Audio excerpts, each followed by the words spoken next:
My name is Samuel Maz, and I call Istanbul home. A mesmerizing city adorned with intricate minarets that pierce the sky, where the shimmering waters of the Bosphorus cradle dazzling sunsets, painting the horizon with hues of orange and pink. The vibrant streets pulse with energy, teeming with chatter and laughter even in the depths of midnight. In the year 2017, this enchanting metropolis was not just my address, it was my entire universe. It was here that I experienced the intoxicating thrill of love, a connection so profound that it felt like the very essence of life itself. Yet, in a twist of fate that the city's labyrinthine alleys could scarcely predict, that love unraveled in ways that caught me completely off guard, leaving me to navigate the echoes of what once was amid the backdrop of Istanbul's timeless beauty. I was 32 years old and working as an auctioneer at one of Istanbul's oldest and most respected art houses. My days were filled with the sound of gavel strikes, the soft murmurs of eager bidders, and the intoxicating scent of antique wood and oil paint. Life was orderly, predictable, and lonely until she walked into my world. Her name was Elif, a striking marketing executive at a burgeoning tech company. She was not only sharp and ambitious but also irresistibly captivating. I first encountered her at a lavish gala intended to promote one of my auctions, a charity event that brought together Istanbul's elite under a canopy of twinkling chandeliers, where the air was infused with the delicate fragrance of blooming roses and the effervescent notes of champagne. She was deeply engaged in a conversation, articulating a marketing strategy with a client, her dark hair cascading in soft waves over her shoulders. Her voice was a melodic blend of calm assurance and confident clarity, each gesture she made imbued with purpose. Then, as if time momentarily stood still, our eyes locked. That fleeting connection was like a sudden spark igniting in the midst of a winter storm, unexpected, electrifying, and utterly impossible to ignore. We began seeing each other casually at first. She attended auctions under the pretense of market research, and I found myself giving her private tours of paintings and sculptures while my heart raced. Her eyes would light up at a Renaissance painting, and I realized I'd never seen anything as beautiful as her. We shared dinners in Beytek, walked along the Bosphorus as the lights reflected off the water, and stayed up late discussing dreams, ambitions, and the quirks of life in Istanbul. She spoke passionately about marketing campaigns and client acquisitions, while I told her stories of rare art pieces and the hidden history behind each auction item. It didn't take long for us to fall deeply in love, as if we were drawn together by an invisible force. I was a man accustomed to commanding auctions, orchestrating events, and dictating outcomes with precision. Yet with her I found myself relinquishing all control. She awakened a vitality within me that I hadn't experienced in years, a spark that ignited my very soul. I delighted in surprising her with small tokens of affection whenever I could, petite bouquets of vibrant flowers or decadent chocolates from the charming little shops nestled in Galata's winding streets. In return, she would bring me steaming cups of coffee during those long, dreamy nights, her laughter echoing like the sweetest melody, becoming the very soundtrack of my life. We would lean in close and speak of marriage in soft, hushed whispers, sharing dreams of a future together as we joked about purchasing a cozy flat in the vibrant heart of Kadıköy. Everything felt effortless, as though it were crafted from the fabric of perfection, and for a time we believed ourselves invincible against the world. But life, as it often does, has a way of testing even the strongest love. 6 months into our relationship, I discovered that Elif had cheated on me. The messages were clear, undeniable, and the betrayal felt like a knife twisting in my chest. I remember staring at my phone, numb, my heart breaking in a way I hadn't thought possible. Anger, disbelief, and grief collided inside me. I confronted her immediately, my voice shaking. "Elif, how could you?" I whispered, barely holding myself together. Her tears cascaded down her cheeks, glistening like fragile pearls as she choked out apologies, her voice trembling with emotion. I felt a tempest of anger churn within me, a fierce urge to turn my back and walk away, yet my heart betrayed me. I loved her too deeply.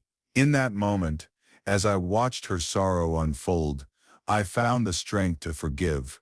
I reached for her hand, feeling the warmth of our shared past, and told her that we could navigate this storm together.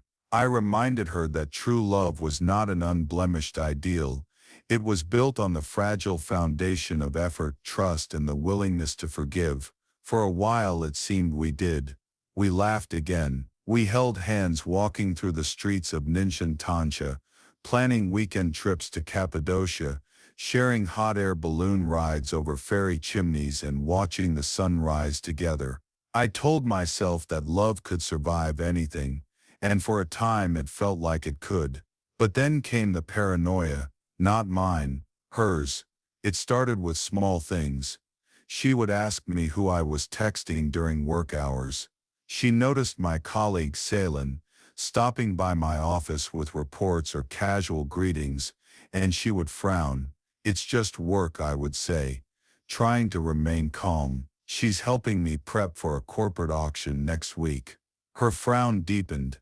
"I don't know, Sim. You seem closer than I think you should be." I offered her reassurance countless times, my words wrapped in sincerity, but they fell on deaf ears. Her trust had unraveled like an old sweater, each thread pulled tighter until it was frayed beyond repair. What once were innocent interactions transformed in her perception, each gesture and glance morphing into evidence of betrayal, an invisible web of doubt ensnaring her heart. One evening, after a particularly long auction that stretched late into the night, I returned home hoping for a quiet night together. Instead, I found Elif waiting for me in the dim light of my apartment. Her dark eyes glistened with tears, and her lips quivered as she spoke. "I can't do this anymore," she said, her voice trembling. "I thought I could forgive you, but I can't. I see how close you are to her, how you laugh, how you talk. I think you're cheating on me again." I was stunned. "Elif, I haven't done anything. I told you, it's just work. Salen is a colleague, nothing more." "It doesn't matter," she whispered, shaking her head. "It's how I feel, and I can't feel safe with you anymore." I implored her to see things from my perspective, desperately attempting to convey my sincerity. I showed her my phone, scrolling through the messages that reflected my truth, the calendar filled with appointments and commitments that revealed my busy life.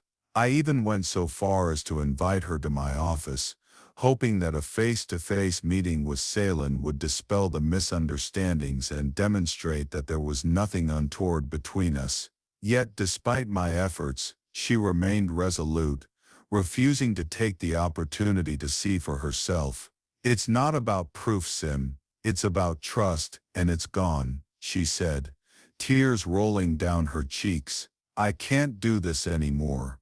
And just like that, she walked out. Her heels clicked against the wooden floor, fading into the hallway, and then the silence of the apartment swallowed me whole. I meandered through the vibrant streets of Beyoğlu that night, the air thick with the mingling aromas of freshly brewed coffee and sweet pastries wafting from bustling cafes. Neon signs flickered to life, casting a kaleidoscope of colors on the cobblestones, while the distant mournful blast of a ferry horn echoed across the shimmering Bosphorus, a haunting lullaby for the city. Every street corner stirred memories of her: the quaint cafe where we savored rich, velvety coffee, the historic bridge where our fingers first intertwined beneath the sprawling evening sky, and the charming little alley filled with beloved bookstores, where her laughter danced with the rustle of pages.